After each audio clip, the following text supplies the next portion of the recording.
유준상, 한지상, 박민성의 케미는 인상적인데 극 중에서 형제, 의형제의 관계성이라고 볼 수도 있고 세 배우가 무대에서 서로를 배려하기 때문이라고 볼 수도 있습니다. 자기 자신의 분노처럼 캐릭터의 분노를 표출한 박민성의 노래와 연기에 관객의 마음이 아련해지면서 나도 모르게 눈물이 흐를 수 있는데 감정을 연기로만 표현하지 않고 진짜 느끼면서 전달하는 박민성의 진정성이 무척 돋보입니다. 뮤지컬 영웅본색.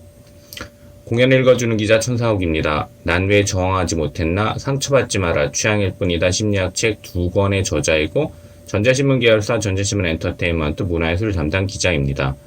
공연 읽어주는 기자 뮤지컬 리뷰 27번째 시간은 영웅본색 리뷰. 박민성이 표출한 분노는 극중 마크의 분노인가? 박민성 자신의 분노인가?입니다. 왕용범 연출로 2019년 12월 17일에서 2020년 3월 22일까지 한전아트센터에서 공연 중입니다. 리뷰 포인트 1. 인터미션 전후를 다른 회차의 뮤지컬인 것처럼 표현해 긴장감을 고조한다. 영웅본색은 동명의 영화를 원작으로 만들어진 뮤지컬입니다. 장구경의 명곡이 이성준 작곡가와의 컬래버레이션으로 재탄생했습니다. 원작의 영화는 하나의 문화로 인정될 만큼 강렬했기 때문에 원작의 정서를 있는 그대로 무대에서 확인하길 원하는 관객들은 계속 영화의 장면이 떠오를 수도 있습니다. 뮤지컬 영웅본색은 인터미션 전후를 다른 회차처럼 표현했다는 점이 눈에 띕니다. 관객은 중간에 휴식을 하고 다시 같은 뮤지컬을 보는 게 아니라 이어지는 다른 회차의 뮤지컬을 연속으로 보는 것처럼 느낄 수도 있습니다.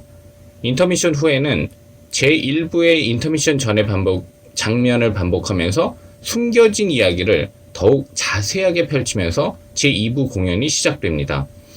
무대 공연에서 드라마 편성과 비슷한 형식은 인상적인데 인터미션 후에 긴장감을 고조해 관객을 다시 집중하게 만든다는 점에서 의미가 있습니다.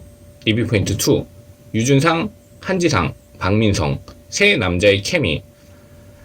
뮤지컬 영웅본색은 조직에 속한 형 송자호와 그의 동생인 형사 송자걸, 그리고 송자호와 의형제인 마크가 이야기의 중심축을 이룹니다. 유준상, 임태경, 민우혁 배우가 송자호 역, 한지상, 박병수, 이장우 배우가 송자걸 역, 최대철, 박민성 배우가 마크 역입니다. 필자가 관람한 회차에는 유준상, 한지상, 박민성이 출연했는데 세 남자는 초연 같지 않은 케미와 시너지를 발휘했습니다. 본인이 직접 돋보이려고 하기보다는 상대방을 받쳐주는 모습을 보여줬는데 뮤지컬 속 캐릭터 간의 관계성이라고 볼 수도 있고 세 배우가 서로를 배려하는 모습으로 볼 수도 있습니다. 유준상은 모든 스포트라이트가 송자호에만 집중하게 하기보다는 형제, 의형제와의 관계에서의 남남 케미를 더욱 전달하려고 했는데 관객이 영화적 감성을 하나도 바꾸지 않고 그대로 즐기기를 원한다면 다소 불편한 감정을 느낄 수도 있을 것입니다. 한지상은 후반부로 갈수록 내면 표현을 강하게 드러냈습니다.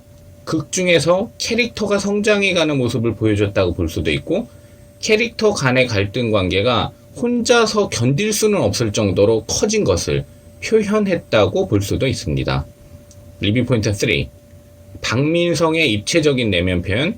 박민성이 표현한 분노는 마크의 분노인가? 박민성의 분노인가? 뮤지컬 영웅본색에서 진짜 자신의 분노처럼 입체적인 감정을 표현한 박민성에게 감정이입한 관객은 정말 진한 누아르의 정서를 향유할 수 있습니다. 박민성의 분노는 인상적인데 마크 캐릭터가 아닌 진짜 자신의 분노처럼 표현합니다.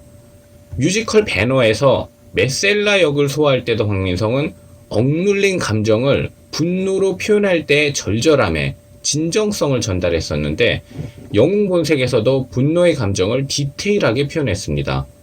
영화를 원작으로 한 뮤지컬에서 박민성은 감정을 더욱 폭발하게 하는 능력을 가졌다고 보입니다. 진짜 내면이라면 승화를 잘한 것이고 연기라면 소름 끼치게 놀라운 것입니다. 내적 결핍이 있는 자의 분노 표출을 박민성은 노래와 대사를 통해 실감나게 전달합니다.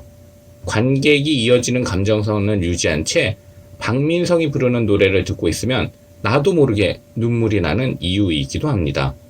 공연 읽어주는 기자는 전자신문 엔터테인먼트 기사 사이트와 네이버 포스트, 전자신문 엔터테인먼트 채널을 통해 글로 보실 수도 있습니다. 지금까지 사연 읽어주는 라디오 고정 게스트 되고 싶은 천사옥이었습니다. 여러분이 행복하고 자유롭게 사시길 응원합니다. 고맙습니다.